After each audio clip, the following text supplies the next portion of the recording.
Hat, sunglasses, Pepsi, notes, sources, thick skin, check. You already know. Let's go.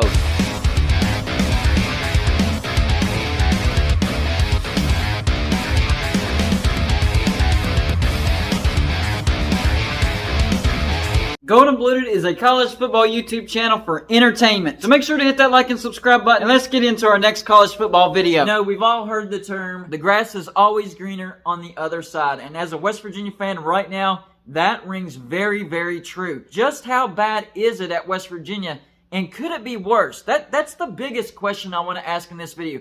Could it be worse? Because so far, West Virginia has lost 13 players to the transfer portal, and 2 more players, Bryce Ford Wheaton and Sam James, have declared early for the NFL draft. So players are entering the transfer portal left and right, and so far, we've only gained 1 player from the transfer portal, and that was cornerback Montre Miller from Kent State. Now, the cool thing about the transfer portal, now these players can be labeled what they're worth as far as NIL goes. I don't know how 247 comes up with these figures, but they have come up with figures as far as what these players are worth. The players that have entered the transfer portal. So the player that we got from the transfer portal is worth $22,000. That's not a lot of money, so I'm not sure how big of a pickup this guy is. We'll see, I guess. But the players that we have lost to the transfer portal, defensive end Taj Austin has committed to Colorado. According to 247 Sports, his NIL is worth $49,000. That's a lot of money, but I've seen a lot more. Quarterback Charles Woods has committed to SMU. He's worth around $47,000. Quarterback Mumu Ben Wadahad doesn't have a destination yet, but according to 247 Sports, he's worth $58,000. I told y'all this dude was going to be worth some money. Now, that's not a whole lot of money, but that's still more than Charles Woods.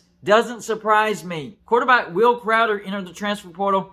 According to 247 Sports, he's worth $57,000. Defensive back St. McLeod entered the transfer portal, doesn't have a destination. He's worth $54,000. Tight end Corbin Page doesn't have a destination yet, but he's worth $22,000. Quarterback Tyron Woodby doesn't have a destination, worth $43,000. Quarterback JT Daniels, he doesn't have a destination. He's worth the most out of all these players at $183,000. Quick update on JT Daniels because I made this video yesterday, but I'm putting it out today. JT Daniels has transferred to Rice, making him the highest rated recruit that's ever signed with Rice. Offensive guard Jordan White, he's worth $38,000, doesn't have a destination. Wide receiver Caden Prather doesn't have a destination yet. He's worth $53,000. Defensive end Torres Simmons doesn't have a destination. He's worth $43,000. Defensive lineman Jordan Jefferson, he also doesn't have a destination. This one kind of surprised me. He's only worth $36,000. And then finally, offensive guard Chris Mayo doesn't have a destination. He's only worth $29,000. So as far as total worth, when you're talking about what West Virginia has lost,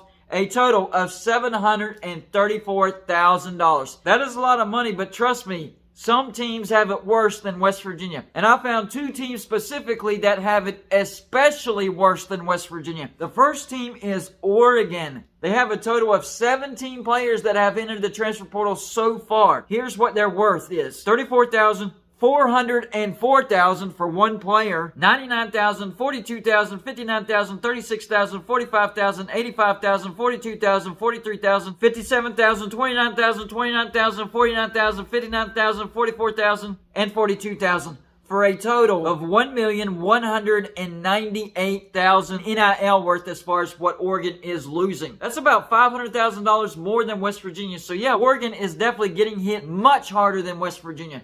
But there's a team that's getting hit even worse. You could probably already guess who that team is going to be. Yes, that's Texas A&M. Texas A&M is taking it on the chin when it comes to the transfer portal. Jimbo Fisher can bring him in, but my gosh, you can't keep him there. He is failing miserably at Texas A&M.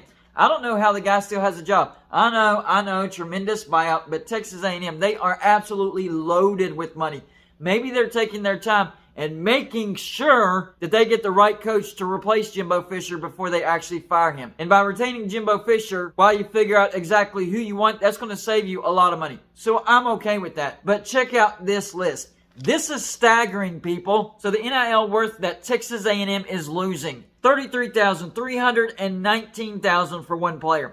$43,000, $58,000, $54,000, $54,000. $173,000 for 1 player. $37,000, $111,000 for 1 player. $167,000 for 1 player. $79,000, $55,000, $48,000, $43,000, $50,000, $53,000, $173,000 for 1 player. $60,000, $66,000, $55,000, $57,000, $72,000, $41,000, and $60,000 for a grand total of $1,961,000. That is almost $2 million worth of NIL potential that Texas A&M is losing. And trust me, Texas A&M has the money to fit the bill for each and every one of these athletes. Problem is, they don't want to be at Texas A&M anymore because they can see that they are on a sinking ship. Zach Calzada, I don't know how he's worth $167,000, but somehow, some way, he is worth $167,000. He came from Texas A&M, went to Auburn. I know I'm talking about a different team because he's at Auburn, transferring from Auburn, actually. But that just shows you the worth of the players that Texas A&M is bringing in. As bad as Zach Calzada is, and he's transferring from his second team, and he hasn't done hardly anything, he's still worth $167,000. That's really mind-blowing if you ask me. Now, I'm not trying to minimize what West Virginia is going through right now because West Virginia has taken a big hit. One of the biggest hits in the entire Big 12. But if you compare them to these other bigger brands that are losing even more, then West Virginia is actually not doing that bad. Listen, I am not advocating for Neal Brown. What I am saying is maybe he came to West Virginia at one of the most toughest times as far as historically goes. Remember, he came in right when COVID hit, right when this NIL hit. So there was a lot of things that he had to go through and maneuver through to coach the West Virginia Mountaineers. I don't think he's done a good job. That's not what I'm saying. I'm not saying he's done a good job. But he has had to deal with a lot more than any coach in West Virginia history. Maybe that's one of the reasons why they're giving him an extra year. That's the only thing that I can figure. Because he hasn't had success at West Virginia. 5-7, then 6-4, then 6-7, then 5-7. So his best year at West Virginia was 6-4 in 2020.